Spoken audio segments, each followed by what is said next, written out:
Patagonia doesn't announce itself. It simply begins, south of where the roads stop making promises. Wind moves through here the way time moves through old places. Steady, reshaping everything it touches. The granite towers of Torres del Paine rise from open steppe. Fitzroy catches the first light of morning, then loses it again in minutes. This is a landscape that rearranges itself while you're watching. Glaciers push slow walls of blue ice toward lakes, the color of something that shouldn't exist. Turquoise, milky emerald, a shade of water that looks painted in. At Ushuaia, the continent simply runs out. The wind keeps the conversation brief. What stays with you is not any single view, it's the light. The way it moves here, fast and clean, turning everything it touches into something you won't quite be able to describe later.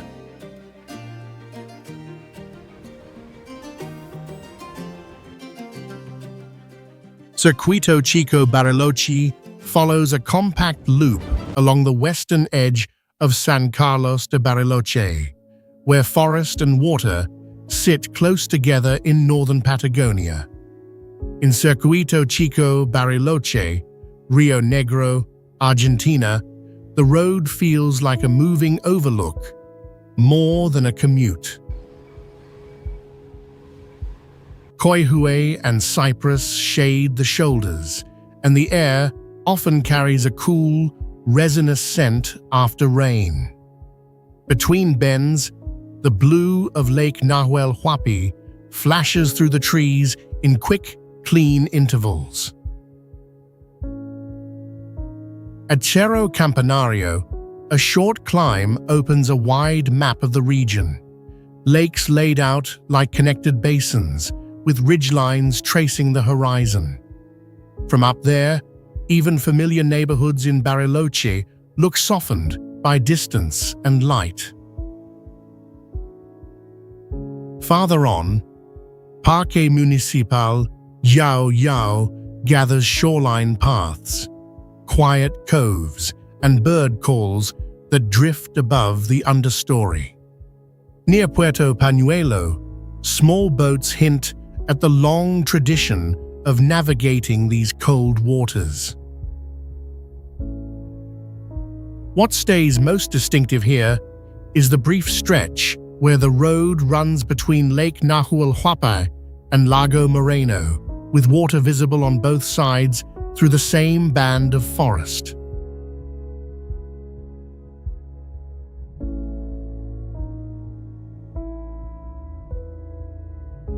Canal Beagle is a narrow sweep of southern water where Patagonia feels close enough to touch, even from the shore.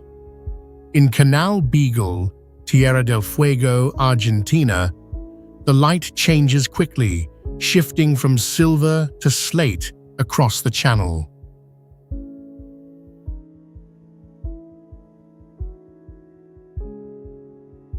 From Ushuaia's waterfront, small boats trace steady routes past low, wind-shaped islands and distant ridgelines.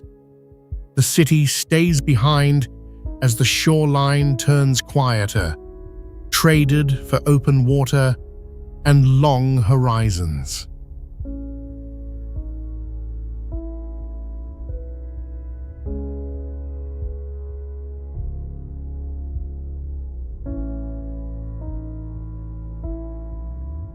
Along the edges, thick kelp gathers in dark bands, drifting like floating meadows and softening the chop. Beneath it, cold currents carry nutrients that keep the water busy even when the surface looks still.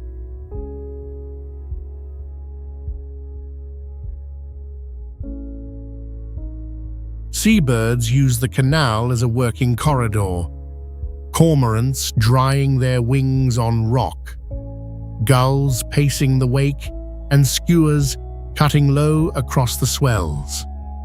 On calm days, their calls travel far, carried by the clean air.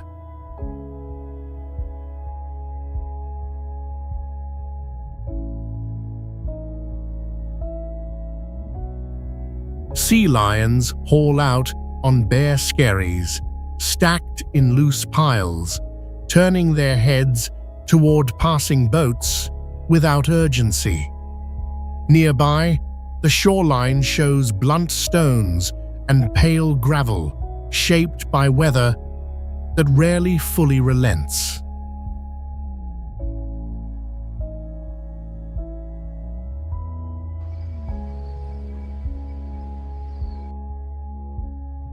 Pucón and Villarrica Lake sit at the green edge of Chilean Patagonia, where forested hills meet open water and the air carries a cool, clean softness. In Pucón and Villarrica Lake, Araucanía, Chile, mornings often begin with fishing boats and kayaks tracing quiet lines across the bay.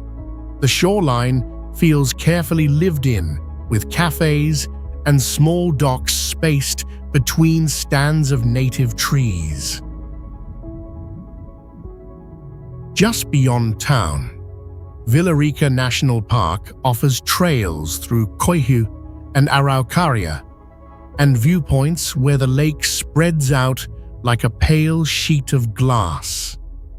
In the understory, ferns and mosses keep their color even on gray days. Huacuahui National Park adds a higher, wilder note. Clear lagoons, granite outcrops, and the slow silhouettes of ancient monkey-puzzle trees. The paths are well marked, yet the silence between birdsong feels expansive. Back at the water, local markets and Mapuche crafts speak to a long relationship with this landscape, practical and artistic at once. Nearby thermal springs, heated by the same geology, turn an evening chill into a gentle ritual. What lingers most is the lakefront's dark volcanic sand, a wide charcoal band that contrasts sharply with Villarrica's bright water and the green hills beyond.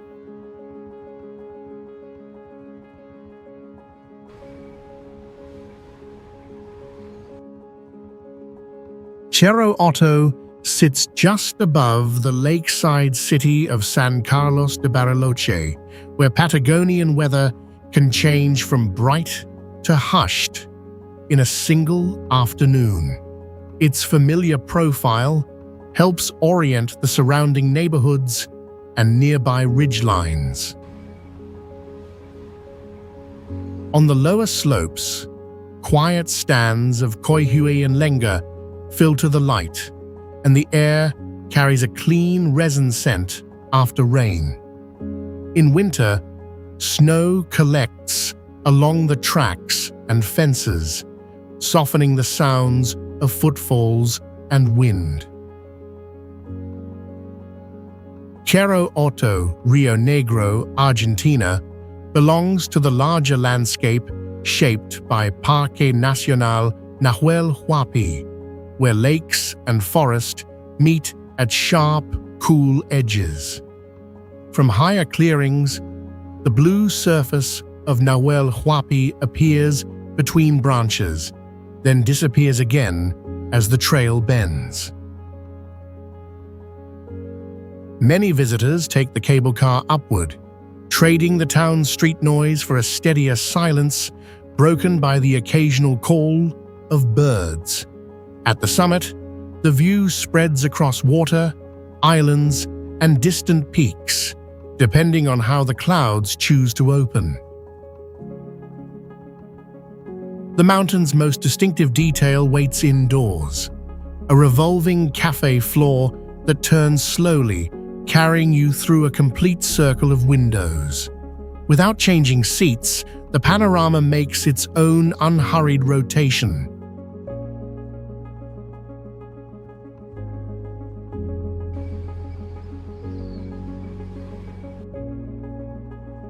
Punta Arenas sits at Chile's southern edge, where city streets meet cold water and a broad open sky. In Punta Arenas, Magallanes, Chile, the light shifts quickly, and the wind is treated like a familiar neighbor.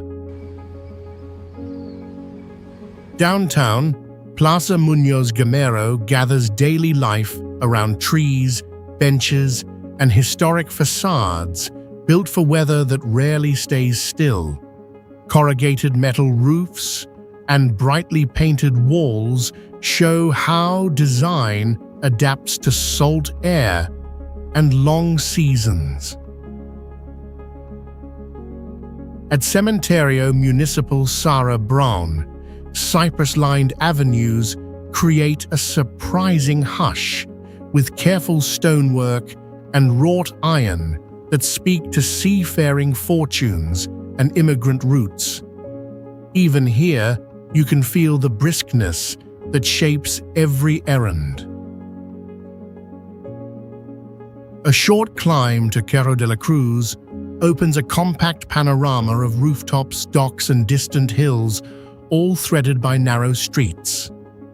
The view is less about height than about clarity, how the city is arranged for wind and work. Along the waterfront, museums and workshops keep maritime history close, from the Nao Victoria to small exhibits of charts, tools, and radio gear. Fishing boats, cargo traffic, and harbor cranes tie the past to the present.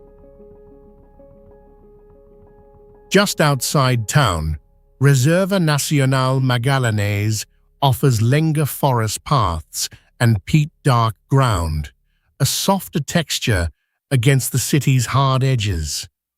Farther out, Isla Magdalena's penguin colony turns the shoreline into a moving, murmuring line of black and white.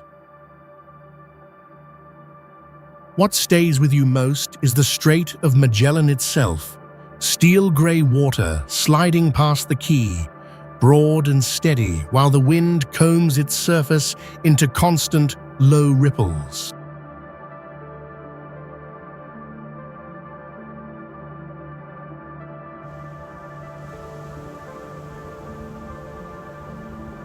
Ushuaia end of the world feels like a working port and a wilderness edge sharing the same shoreline. In Ushuaia end of the world, Tierra del Fuego, Argentina, the streets lean toward the water, and the mountains keep close watch.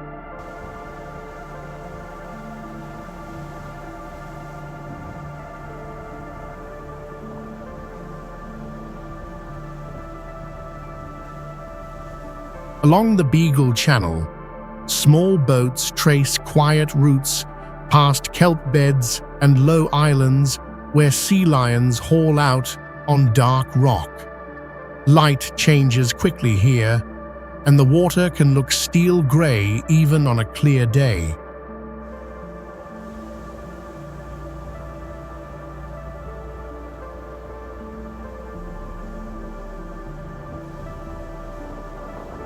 Inside Tierra del Fuego National Park, Lenga and Nire forests open to peat bogs and wind-flattened clearings. Short trails reach Lapataya Bay, where the land ends in sheltered coves and tide lines of driftwood.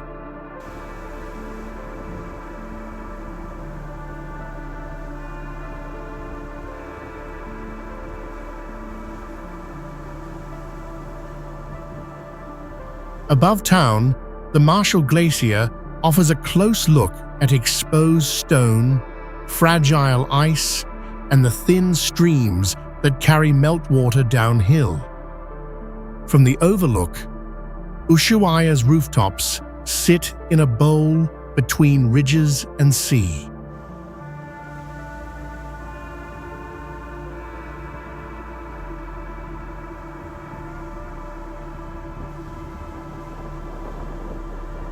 East along the coast, Estancia harberton preserves a long relationship between people, weather, and the channel's demanding navigation.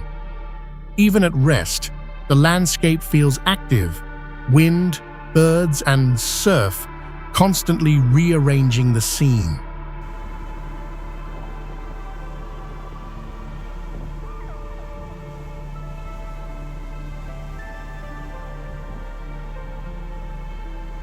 What stays most distinctive is the Beagle Channel itself, a narrow band of cold, ruffled water held tightly between forested slopes and bare, rocky heights.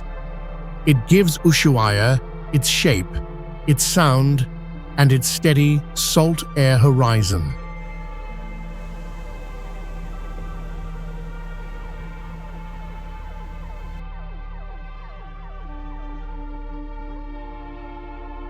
Puerto Natales sits at the edge of a broad fjord where the wind carries salt and wood smoke through small streets and working docks. In Puerto Natales, Magallanes, Chile, the pace is set by tides, weather, and the steady rhythm of boats coming and going.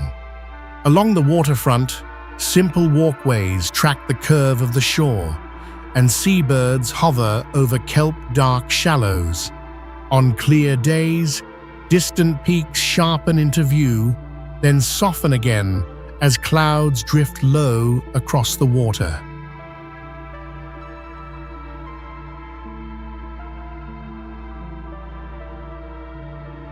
A short drive brings you to Torres del Paine National Park, where glacial lakes and pale granite form a stark palette against the steppe. Guanacos move in loose groups, and the light changes quickly, turning the same valley from silver to ochre in minutes.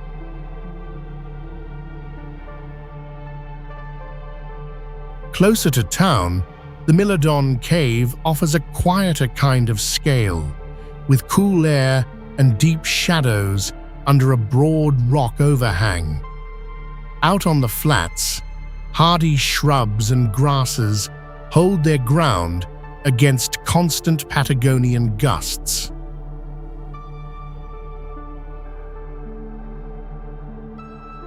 Local kitchens lean on what the region provides: king crab, mussels, lamb, served without fuss. Even in the evenings, the streets feel open to the sky, shaped by long southern daylight. What stays with you most is the sheltered, slate-blue water of Seno Ultima Esperanza, smoothing the horizon and reflecting the town's lights in a thin, steady line.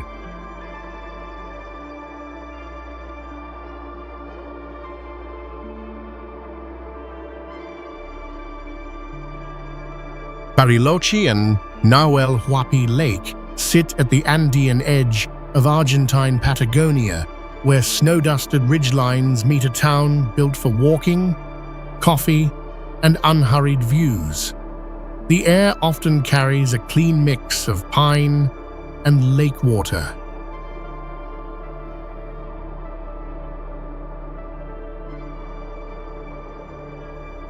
In Bariloche and Nahuel Huapi Lake, Rio Negro, Argentina, the day can be spent simply following the shoreline, watching gulls and cormorants skim the surface, and locals pause at overlooks with a thermos of mate.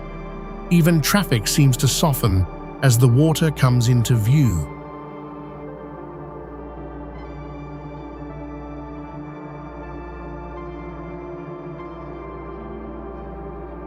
Along Circuito Chico, the road threads between forest and bay, with sudden openings toward Lao Yao and the broad sweep of the lake. Wooden fences, wild rose, and dark Kwai trees frame the scenery without trying to compete with it.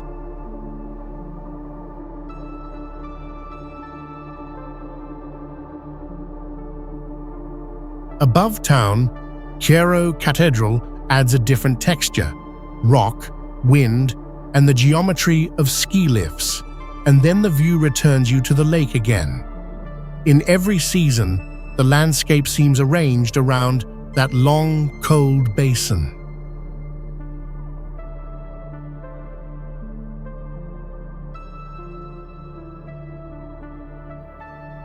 What stays with you is Nahuel Huapi's water, a clear glacier-fed blue that deepens near the shore and turns to brushed silver when the afternoon breeze begins.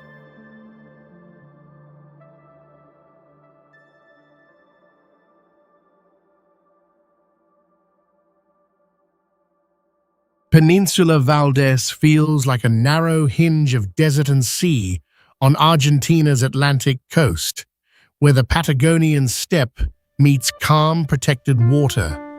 The light is spare, and the wind carries salt over low scrub.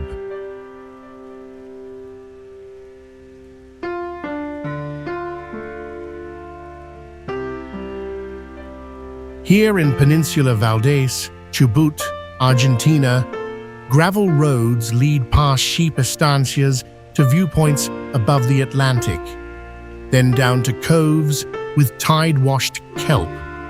In this dry country, the shoreline becomes the main source of movement and sound.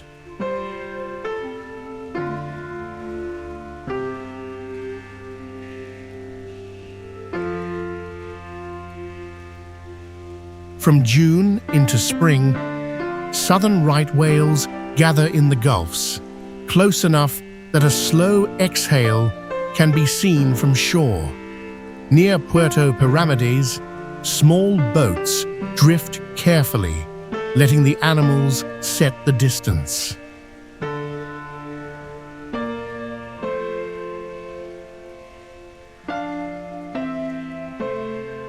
On sandy points, sea lions pile together, and elephant seals lie heavy and still, their tracks etched into the beach. At Punta Norte, the surf line is watched with an intensity that never quite relaxes.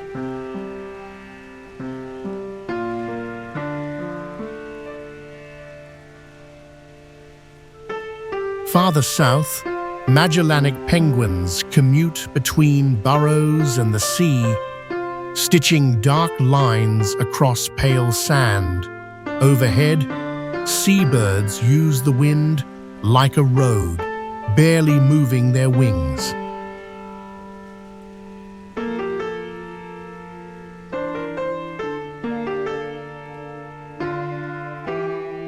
What stays most distinctive is the peninsula's two deep indentations, Golfo Nuevo and Golfo San Jose, quiet basins that hold the ocean in place, turning open Atlantic into sheltered, mirror-like water.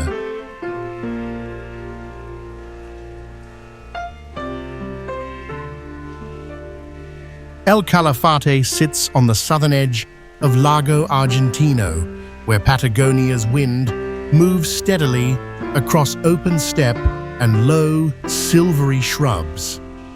From town, the water often looks like hammered metal under a wide, changeable sky.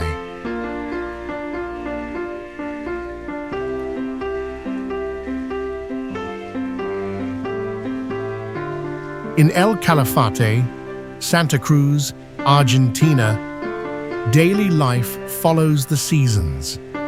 Long summer light, sharp winter cold, and streets built for practicality rather than spectacle. Even so, small viewpoints and shoreline walks keep the lake close at hand.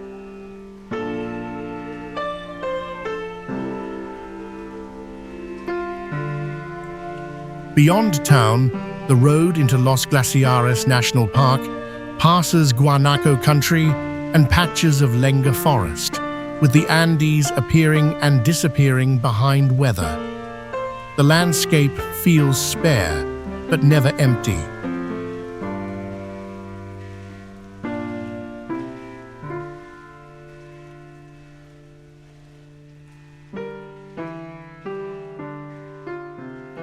What stays with you here is the near-vertical, blue-white face of the Perito Moreno glacier, close enough to hear it crack and shed ice into dark water.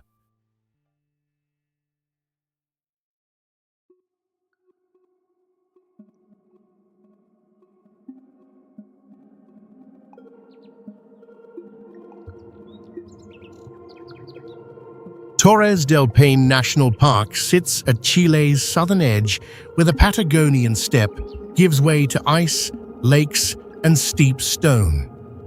Light changes quickly here, and the landscape seems to rearrange itself minute by minute.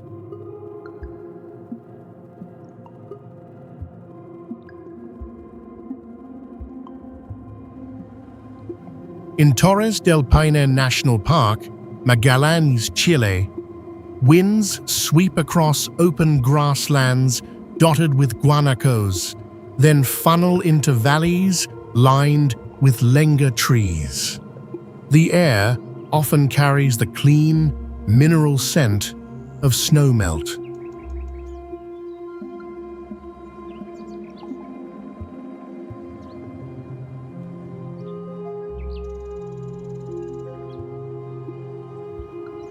Along the shore of Lago Pejoe, turquoise water pushes against dark volcanic rock, and the cuernos show their layered bands of granite and sediment. From some angles, the mountains look almost painted, edged by passing cloud.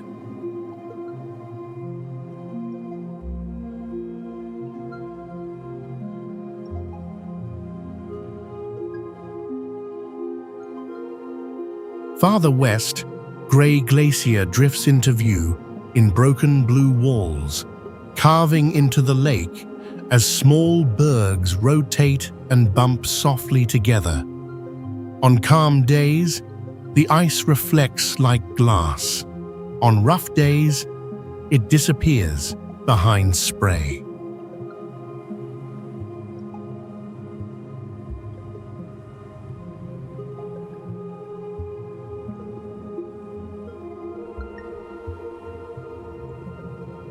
The park's trails cross hanging bridges and braided streams, and they pass close to Salto Grande, where the Rio Paine surges between lakes of different colors. Even the silence feels active, shaped by water and wind.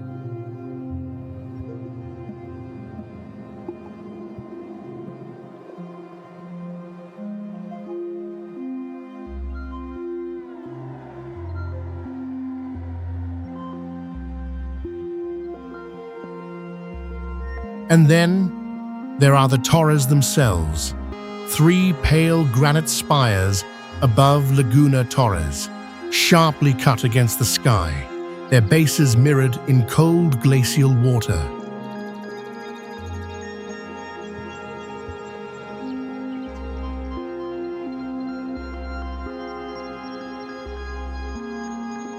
Cerro Fitz sits at the edge of Argentina's southern ice and steppe, a landmark that feels both near and unreachable.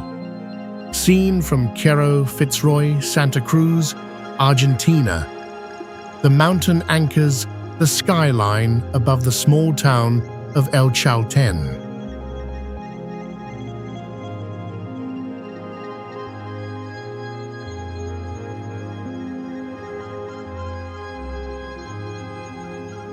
In Los Glaciares National Park, the air often carries a dry, mineral clarity, then turns suddenly sharp with wind. Low lenga forests and scrubby steppe plants cling to thin soils where rock shows through.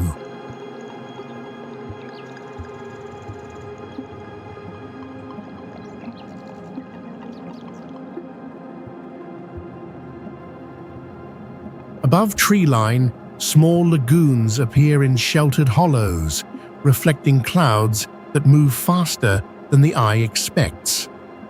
On calm mornings, the surface can hold a clean mirror of the massif before the wind breaks it.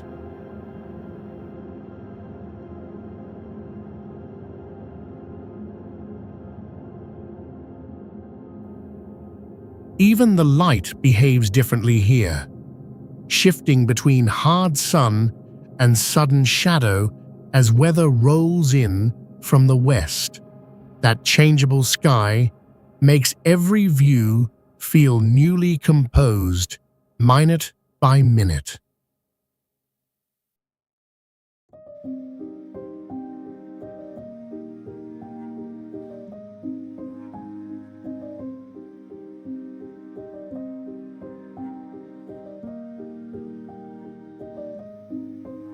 In the end, the most distinctive feature is the granite, a cluster of needle-like spires, sharply fractured and pale, etched with vertical lines that hold the last thin shade of afternoon.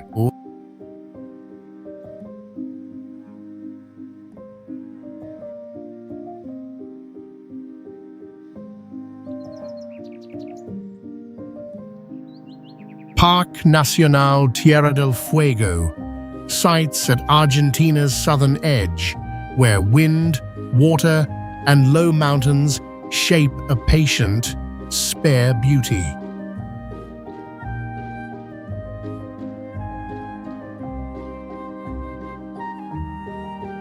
In Parque Nacional Tierra del Fuego, Argentina, the light changes quickly, sliding from bright openings to the cool shade of lenga and nire forests. Underfoot, mosses and leaf litter soften the sound of footsteps.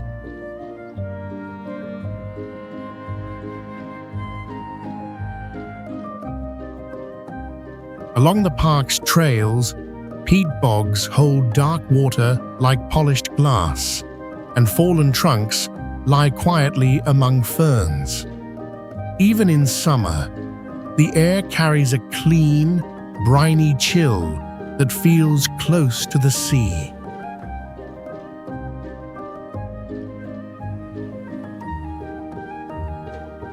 Lakes and rivers thread through the landscape in deliberate lines, Lago Roca, then the Rio La Pataya, moving toward broad inlets. On calmer days, the surface reflects the sky in broken pieces between reeds and driftwood.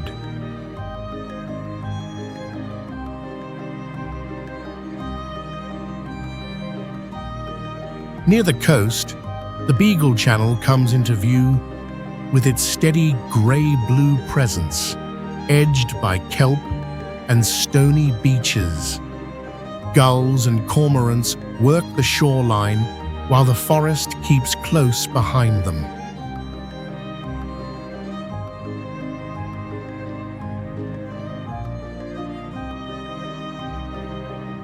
At Bahia La Pataya, the park's most distinctive detail is simple and exact. The end of Argentina's Route 3, stopping beside a quiet, tidal bay where seawater meets subantarctic woods.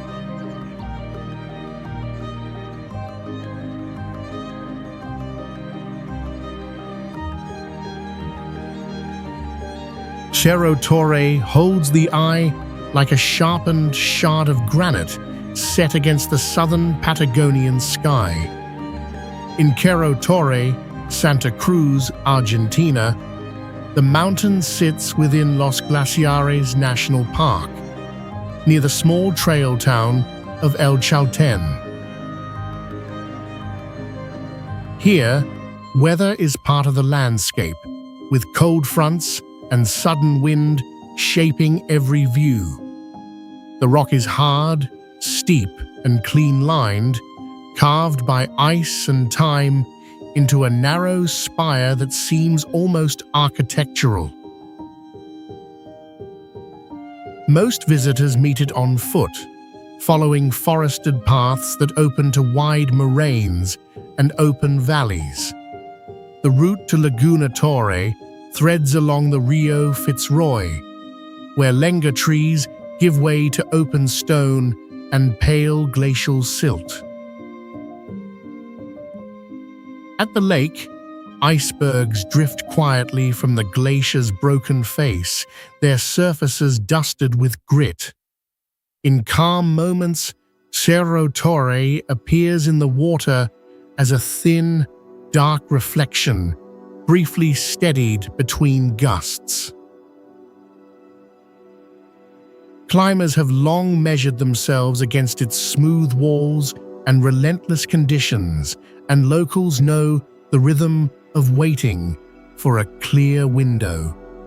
Even from a distance, the summit line looks unfinished, as if the air itself keeps working on it.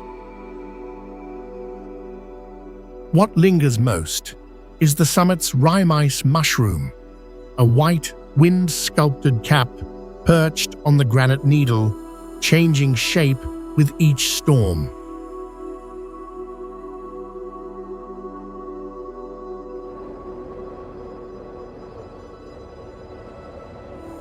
Laguna de los Tres lies at the upper end of a long valley in Argentine Patagonia, where the air is thin, cool, and startlingly clear.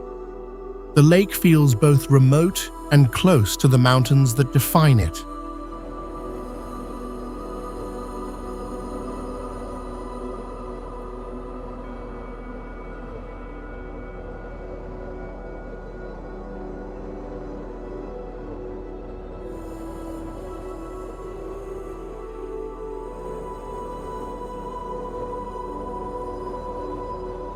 From El Chalten, the trail works steadily upward through lenga woods, then into open ground, shaped by old ice and wind. Footsteps pass granite boulders, low shrubs, and sudden views that arrive without ceremony.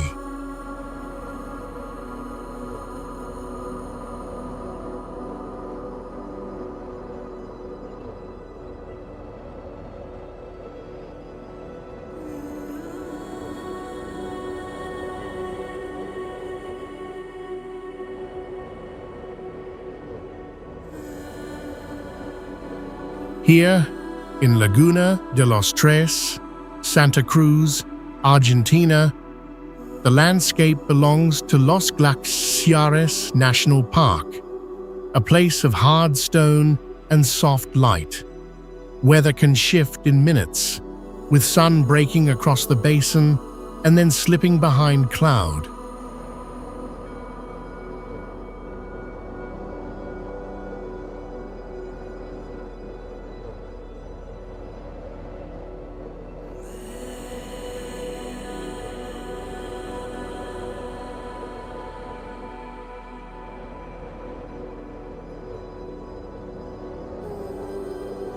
A final scramble over a moraine brings the lake into full view, ringed by rubble and sparse grasses.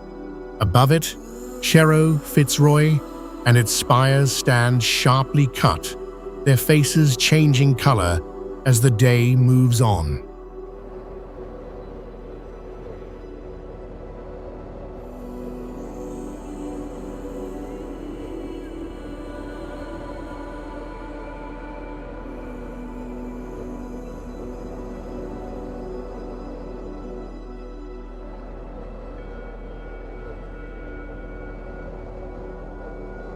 Even in summer, patches of snow linger in shaded folds, feeding small trickles that find their way downhill.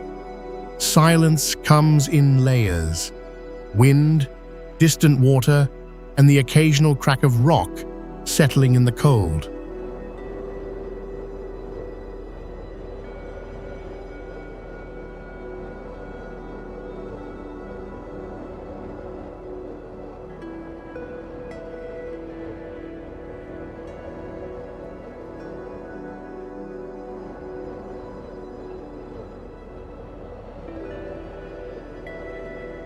What stays with you is the lake's pale, glacial-tinted water, held in a rocky bowl directly beneath Fitzroy's jagged granite wall.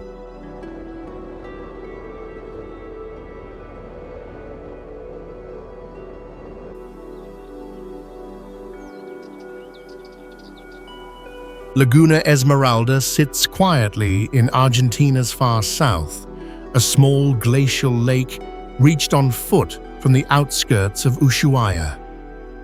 In the broad sweep of Patagonia, it feels intimate, close enough to touch, yet framed by wild, open space.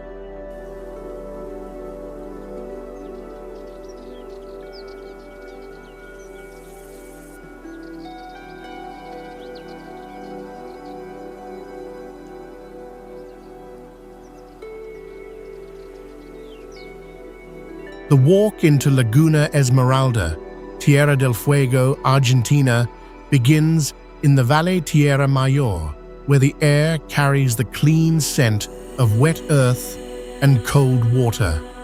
The path is well worn, but the landscape keeps changing, turning each bend into a new study in texture and light.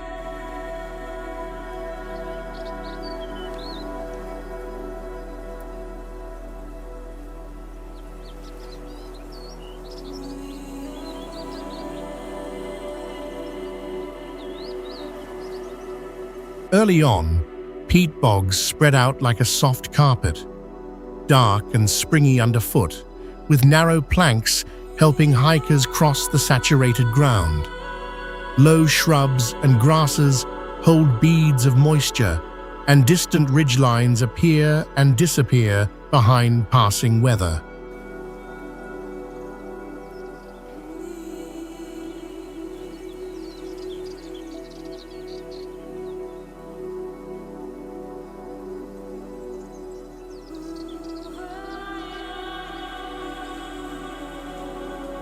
Farther in, lenga and nyere trees close around the trail, their trunks mossed and their branches thin and wind-shaped.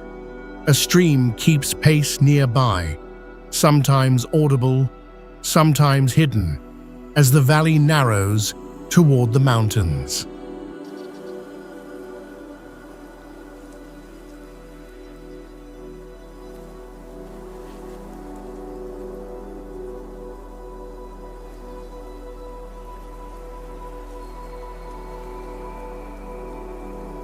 Near the end, the forest opens, and the basin reveals itself, ringed by rock and lingering snow fields. Even on a busy day, voices tend to drop here, as if the landscape asks for a softer volume.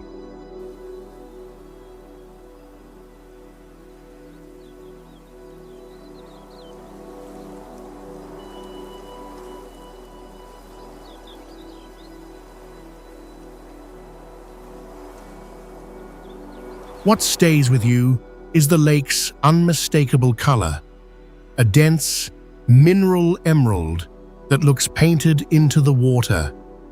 When clouds drift overhead, that green deepens and turns velvety as glacial silt holds the light just below the surface.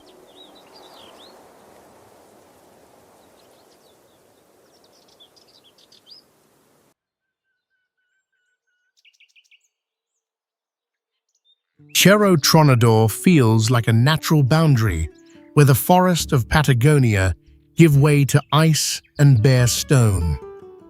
In Cerro Tronador, Rio Negro, Argentina, the mountain's presence is measured less by altitude than by its constant weather.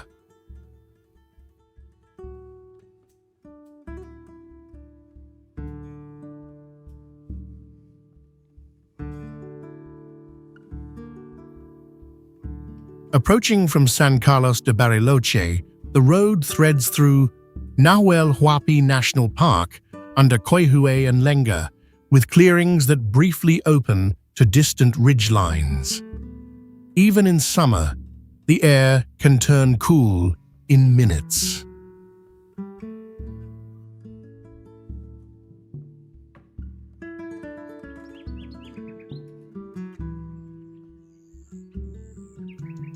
At Pampalinda, trails and quiet campsites sit in a broad valley shaped by old glaciers, and the soundscape changes with every bend.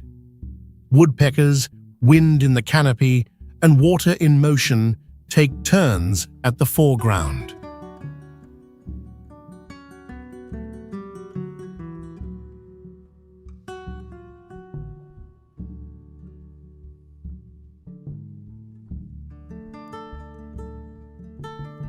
What stays with you most is Ventisquero Negro itself, ice darkened by volcanic ash and rock, flowing like a shadow at the base of the mountain, with thin streams of meltwater tracing silver lines across its blackened surface.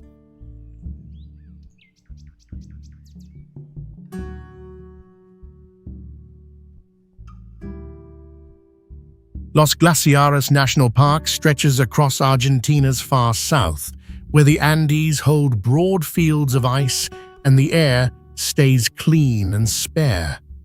On clear mornings, light moves slowly across stone, snow, and water. In Los Glaciares National Park, Santa Cruz, Argentina, the great southern Patagonian ice field feeds glaciers that press toward Lake Argentino and its inlets.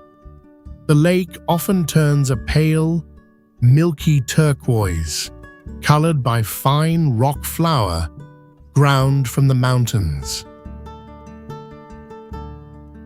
Near the Perito Moreno Glacier, walkways trace the shoreline through Lenga and Nere Forest, offering long looks at a living ice front. Every so often, the surface shifts with a low crack, and small pieces slip into the lake, sending rings across the water. Farther north, the town of El Chalten serves as a simple trailhead into valleys beneath Mount Fitzroy and Cerro Torre. The paths pass from dry steppe into cooler woods, then open to wind-polished rock and lingering snowfields. And between these landscapes, Patagonia's usual cast appears: condors circling on steady air, guanacos standing alert on the flats, and sudden weather that changes the color of everything. Even in summer, the wind keeps conversation brief.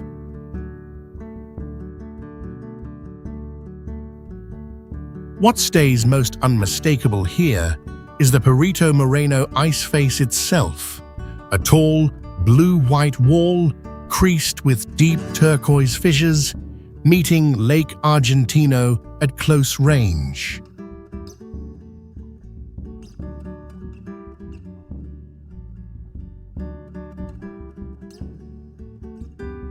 Cascada de los Cantaros sits quietly in the Patagonian forests, where lake air and mountain runoff meet in a narrow, shaded corridor.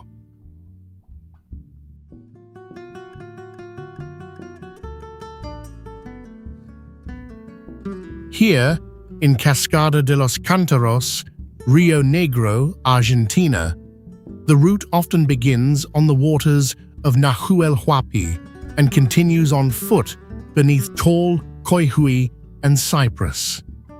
Wooden walkways and steps keep you close to the sound of moving water without disturbing the roots and ferns.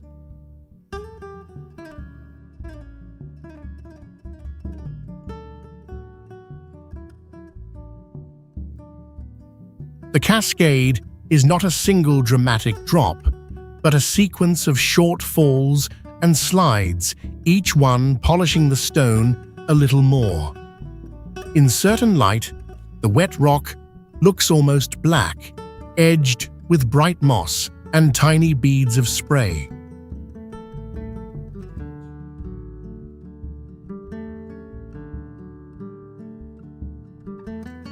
In this part of Patagonia, weather changes quickly, and the waterfall responds in kind, stronger after rain, softer in dry spells.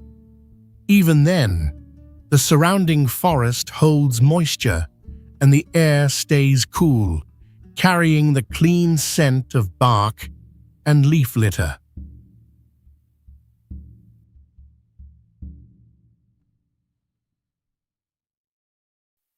Bird calls flicker through the canopy, then fade, replaced by the steady, measured rhythm of water. The path invites unhurried attention, with pauses built in at landings where the stream briefly gathers.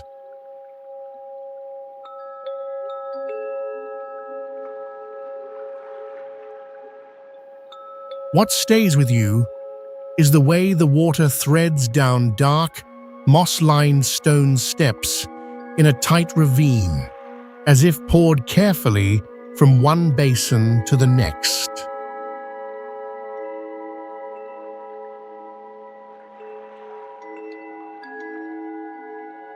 Mirador del Lago Traful sits above a quiet bend in northern Patagonia, offering a clear look into the glacial basin that shaped this corner of Argentina.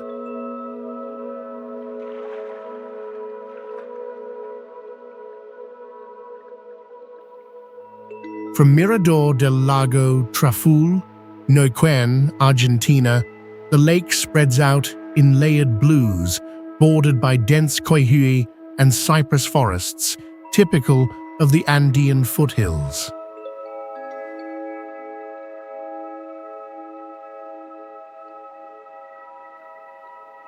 The road in, branching from routes that connect to Villa Traful and the wider Nahuel Huapi region, feels deliberately unhurried, with viewpoints that reward patience more than speed.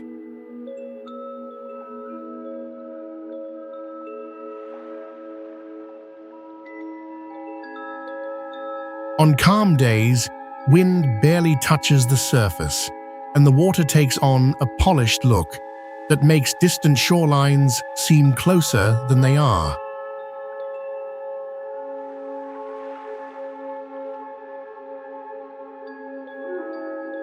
In summer, light comes late and lingers, picking out the pale rock faces and the darker bands of forest where the slopes steepen toward the lake.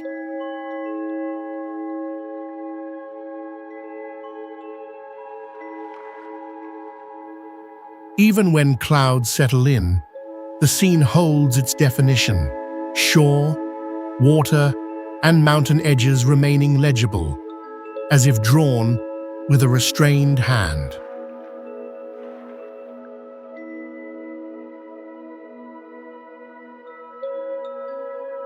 What sets this place apart is the abrupt, cliff-edge drop beside the overlook where the land falls away and the deep blue of Lago Traful fills the frame without interruption.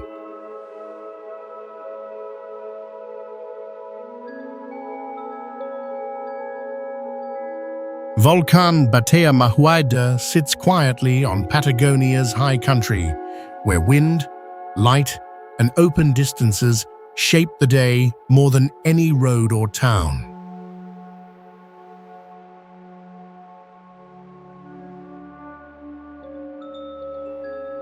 Here in Volcán Batea Mahuida, Chubut, Argentina, the air turns crisp quickly, and the ground shifts from dusty steppe to darker volcanic soils.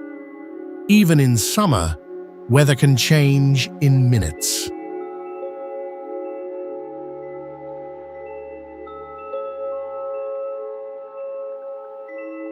Along the lower slopes, hardy grasses and low shrubs hold their place, while scattered stands of araucaria hint at older forests farther east in Argentina. Small birds work the shelter of the branches, keeping close to cover.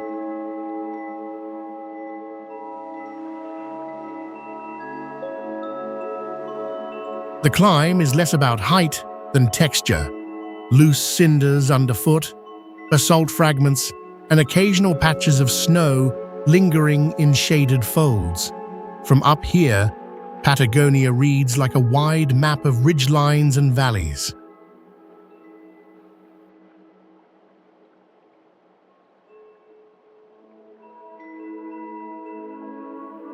Local Mapuche presence is felt in the names and the careful way many visitors move through the landscape, staying on paths and watching the sky. Silence carries easily, broken only by wind and distant calls.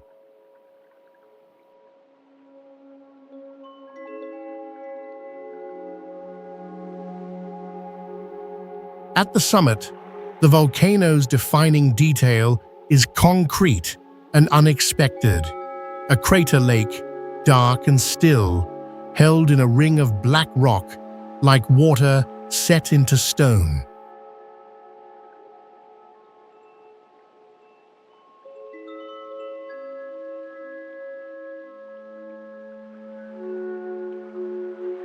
Parque Nacional Lago Puelo sits in a sheltered valley of northwestern Patagonia, where the Andes soften into forested slopes and open sky.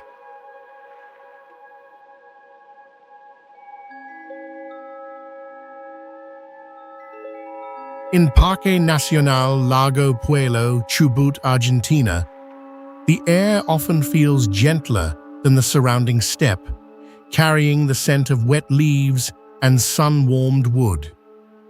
This small park protects a pocket of green that seems carefully held in place by the mountains.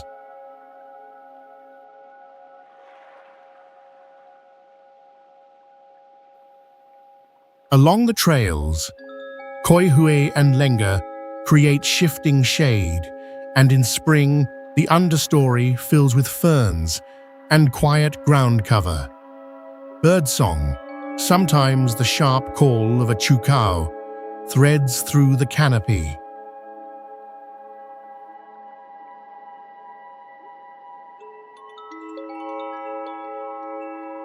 Down near the shore, the landscape opens to beaches of pale stones and driftwood, with viewpoints that keep the water in constant sight. Even on calm days, a light wind can wrinkle the surface into bright, moving scales.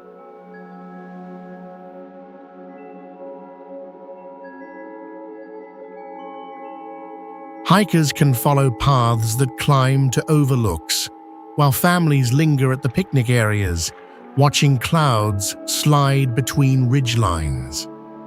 The park's rhythm is unhurried, set by daylight and the steady presence of water.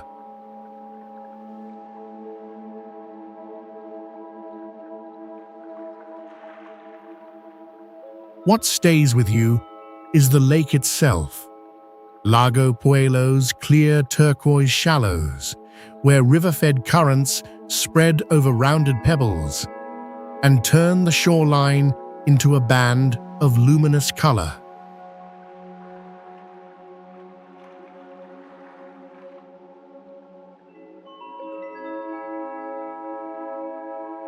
Domuyo volcano sits at the far northern edge of Patagonia, where the Andes narrow into high open country and the wind carries the dry scent of sage and stone. Here, distance feels measured in ridgelines and long valleys.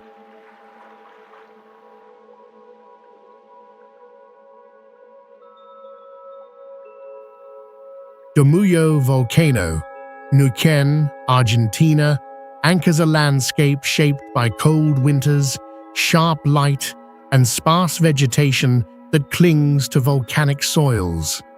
In clear weather, the summit's snowfields hold their shape like a pale map laid over dark rock.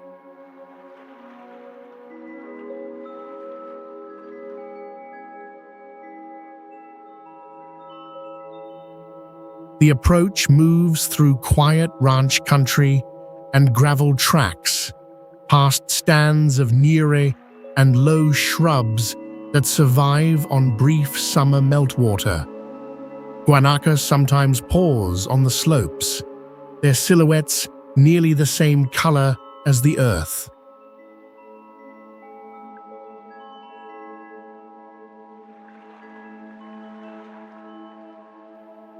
Up close, the mountain shows its history in layers: lava flows, fractured outcrops, and scree fans that spill into narrow gullies. Even when the air is still, there's a sense of motion in the terrain, as if the ground is always rearranging itself.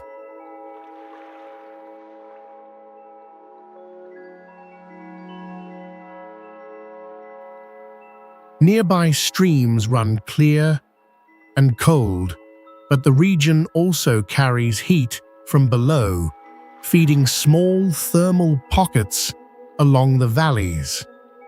Minerals tint stones and edges of pools in muted whites and yellows.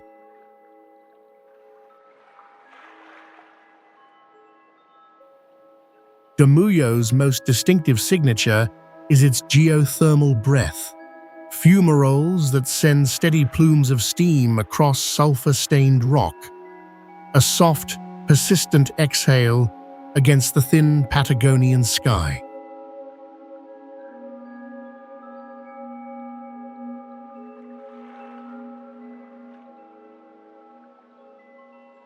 Cascada Mal Hinahogado sits quietly in the Andean fringe of Patagonia, where the forest feels close and the air carries a clean, cold edge. The sound arrives first, steady and unhurried, guiding you through green shade.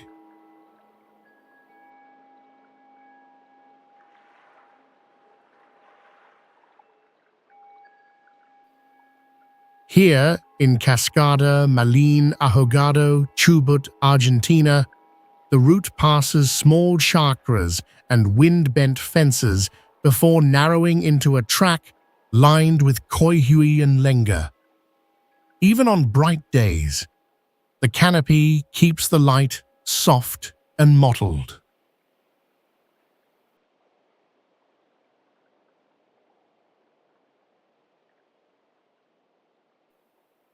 This corner of Argentina is shaped by water moving off the mountains, filtering through roots, stone, and soil. In wetter months, the flow thickens. In drier stretches, it becomes more transparent, but it keeps its measured rhythm.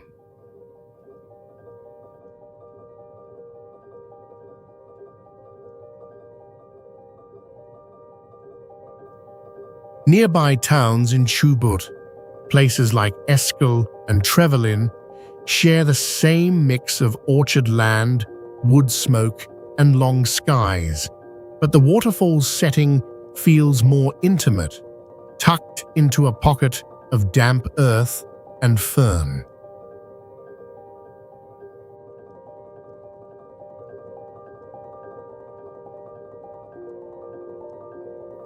At the base, the air turns cooler and carries a faint mineral scent from the rock. Drops gather on the leaves and drift onto the path, so the place seems to breathe with the stream.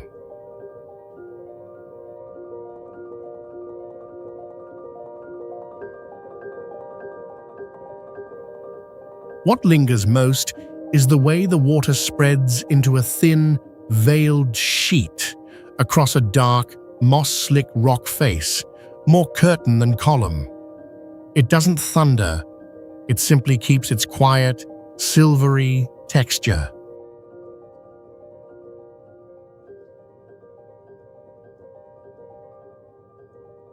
Volcán Lanín sits at the edge of Andean forests, its upper slopes often kept in view by clear, dry air. In Neuquén, this peak gives the northern Patagonian landscape a steady point of reference. Here in Volcán Lanín, Neuquén, Argentina, the day can begin with soft light on lenga and coihue trees and end with long shadows across open steppe. The mountain's presence shapes how distances feel, measured in valleys, lake shores, and winding gravel roads.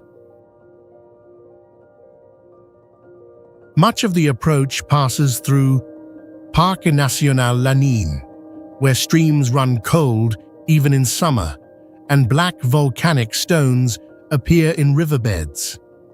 Near Junín de los Andes, the land opens, and the sky seems wider than the map suggests. At Lago Huechulafquen, water holds the surrounding hills like a quiet ledger, reflecting clouds and wind in changing lines. Along the Rio Maleo, willows and native shrubs trace the banks, and the current carries a muted, constant sound.